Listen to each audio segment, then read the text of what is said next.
Alors pourquoi ces contacts avec l'Afrique? Ces relations ont-elles seulement pour objectif une fraternisation internationale sur fond de spiritualité et de philosophie?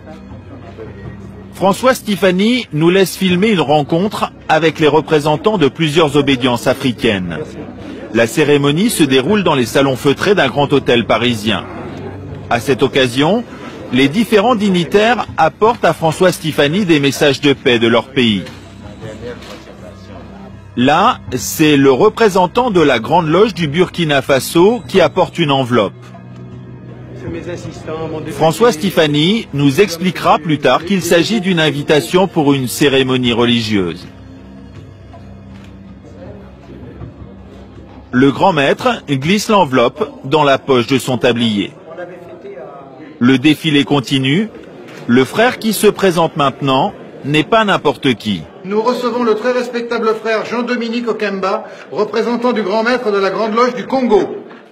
Jean-Dominique Okemba est le bras droit du président du Congo-Brazzaville, Denis Sassou Nguesso.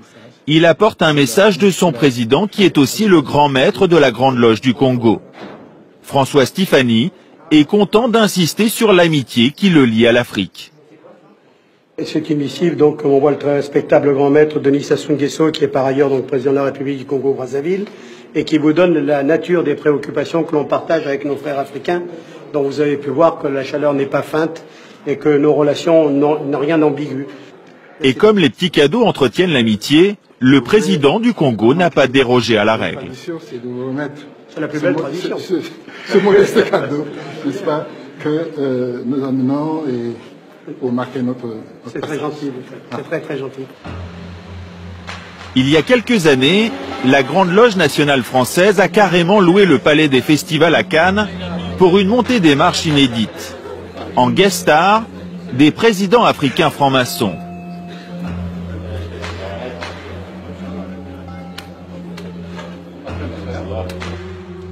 Antoine Glaser est le directeur de la Lettre du Continent, une publication spécialisée sur l'Afrique.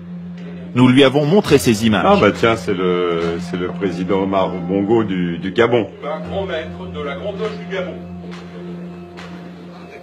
Et ça, c'est le président Denis Sassou Nguesso du Congo. Ici, c'est Jean-Dominique Okemba, qui est, on l'appelle un peu le vice-président et qui est le patron des services secrets du Congo. La Grande Loge nationale française initie vraiment les dirigeants africains eux-mêmes, les présidents africains qui s'initient ensuite les uns les autres. Donc ça crée vraiment un réseau à la tête des États et ça donne une puissance et une influence qui est assez impressionnante. Ces réseaux servent à quoi? C'est en fait, tu me protèges, je te protège.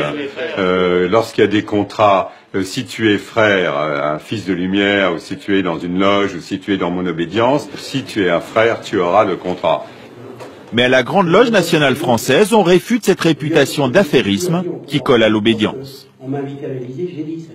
Vous savez, je ne siège pas à côté du président de la République du Congo-Brazzaville, du Tchad ou d'ailleurs. Je n'ai pas du tout cette aspiration. On n'a pas cette vision colonialiste. C'est terminé. Je veux dire. Mais quel que soit le leadership, nous devons au contraire les aider à devenir eux-mêmes. À chaque fois, il faut les aider à devenir eux-mêmes. On considère aujourd'hui que la franc-maçonnerie compte 4 millions de membres dans le monde, toutes obédiences confondues. Sa force, le culte du secret et son réseau d'influence. Cette puissance est d'autant plus grande qu'elle est occulte. Comment peut-on la mesurer? Puisque vous ne savez pas quand vous parlez à qui vous parlez.